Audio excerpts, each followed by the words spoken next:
Bharatiya Janata party Yuva Morcha ने 364 बूथों पे जितने भी नवयुवक मतदाता हैं उनकी सूची बना ली है और जनसंपर्क अभियान बहुत ही ज़ोर शोर से चल रहा है, जिसमें लगभग ज़्यादातर मतदाता अपना वोट भारतीय जनता पार्टी के पक्ष में करने के लिए सहमत हैं और काफ़ी खुशी का माहौल है। एक चुनाव का उत्सव जो अब की बार गोरखपुर क्षेत्र की जनता मनाएगी, उसमें रिकॉर्ड जीत हासिल करेगी भारतीय जनता पार्टी और जितने भी नवयुवक हैं उन सब ने अपना रुझान भारतीय जनता पार्टी को वोट देने के लिए दिया।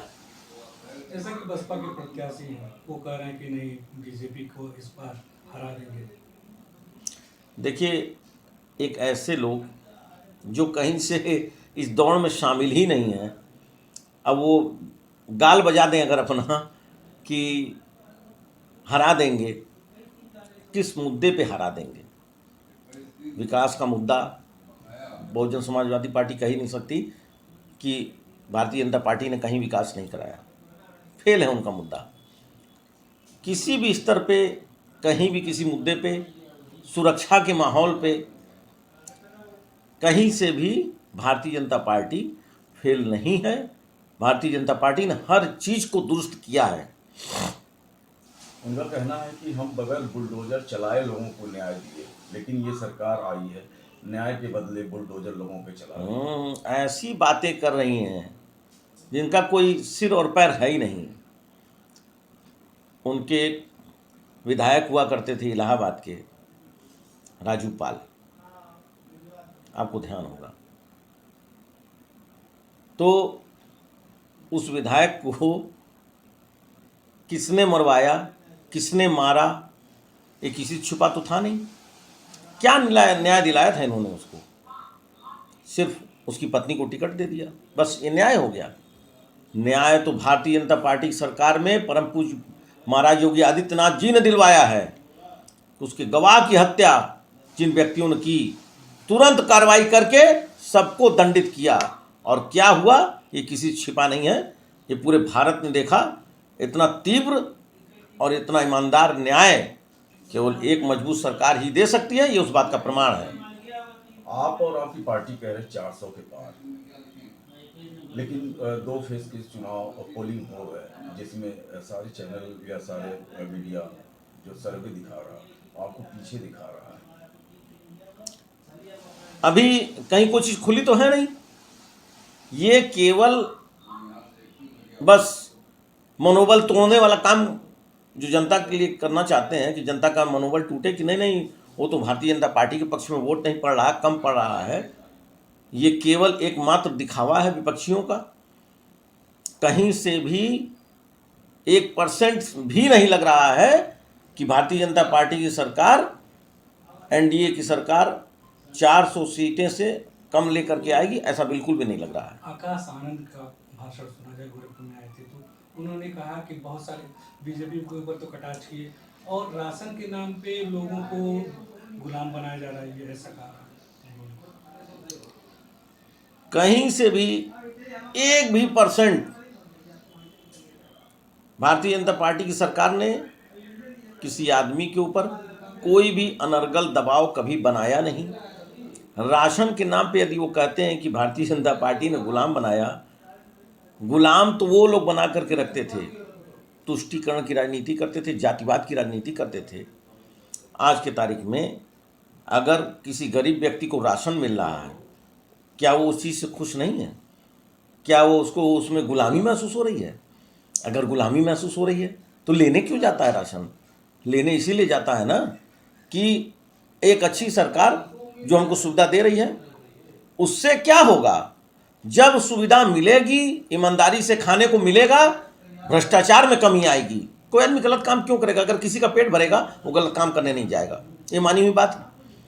तो सरकार जब सबको पेट भर के राशन दे रही है, हर सुविधा दे रही है, उन्नति के संसाधन उपलब्ध करा रही है, हर चीज़ कर रही है, उद्योग लगवा रही है, तो भ्रष्टाचार को ख़त्म ही तो कर रही है सरकार। भारतीय जनता पार्टी की सरकार जब से आई 10 सालों में कितना हर काम ऑनलाइन हो गया, जिससे भ्रष्टाचार में कितनी कमी आई। किसी आदमी को कहीं किसी के पास जाना ही नहीं है, कोई घूस मांगेगा क्यों जब ऑनलाइन कंप्यूटर पे ही सारा काम हो जाएगा। उनका कहना है कि रोजगार के बदले अन्न 5 किलो अनाज दे रही है, 5 किलो अनाज ना दे के रोजगार देती, जबकि कैसा रोजगार के बदले अनाज दे रही है। मनगढ़ंत बातें करने वाले व्यक्ति तो कुछ भी बोलते रहेंगे, उनको पता भी है कि वो क्या बोल रहे हैं। रोजगार देना एक अलग विषय है, अनाज देना एक अलग विषय है। कहाँ से भारतीय जनता पार्टी की सरकार ने रोजगार नहीं दिया है। हर क्षेत्र में हर वर्ग को, हर आदमी को रोजगार मिला है। इतना गोरखपुर में बड़ा इंडस्ट्रियल हब जो महाराज जी ने निर्माण करवा दिया, इतने बड़े बड़े फाइनेंसर ला दिए, उद्योग लगाने वाले देश से विदेश से, मामूली रोजगार बढ़ेगा इससे। और बढ़ा है, मामूली बढ़ा है, बहुत रोजगार बढ़ा है। अब देख लीजिए, हर जगह रोजगार बढ़ा है। और रोजगार से राशन की तुलना करना ये कौन सी बेवकूफ़ी वाली बात है। हर एक अच्छे काम की निंदा करना ये विपक्ष का काम है। आप समझिए, यही तो विपक्ष का एक पहला मुद्दा है कि हर अच्छे काम की निंदा करो, उसको पब्लिक के सामने निंदा करके दिखलाओ। अरे पब्लिक समझदार है, वो जान रही है कि हमको क्या मिल रहा है, कैसी सरकार के कार्यकाल में हम लोग जीवन व्यतीत कर रहे हैं। इतना सुनहरा काल 10 साल का जो बीता देश के लिए, वर्ष 2017 से जब से हमारे परम पूज्य योगी आदित्यनाथ जी महाराज ने गद्दी संभाली उत्तर प्रदेश के मुख्यमंत्री पद की, तब से लेकर के आज तक जो प्रदेश में उन्नति हुई है, जो प्रदेश में सुरक्षा का माहौल बढ़ा है, उससे जनता खुश है। और जनता को पता है कि कौन आदमी भ्रष्टाचार के खिलाफ काम कर रहा है, कौन आदमी उन्नति के लिए काम कर रहा है, किस व्यक्ति ने हमारे लिए क्या किया, ये जनता से छिपा नहीं है। अन्य प्रादेशिक सरकारों की यदि आप बात करिए ना, क्राइम पे कोई कंट्रोल उन लोगों का नहीं था, किसी विकास के ऊपर उनका कोई कंट्रोल नहीं था। जहाँ जहाँ वो लोग रहते थे, जैसे कि समाजवादी पार्टी की सरकार, सफाई में उन्होंने जन्नत बनाया, उनको लगा कि अब तो बस यहीं पे स्वर्ग बनना है। उसी तरह मायावती जी ने लखनऊ में बहुत बड़ा पार्क बनवा लिया, बड़े बड़े हाथी लगवा लिए, बस उससे हो गया रोजगार का काम पूरा, उससे रोजगार मिल जाता था लोगों को। आप खुद सोचिए, जनता का पैसे का क्या दुरुपयोग होता है, ये समाजवादी पार्टी की सरकार से और बहुजन समाजवादी पार्टी की सरकार से आप स्वयं देख करके महसूस कर सकते हैं कि जनता के पैसे का सिर्फ दुरुपयोग होता था।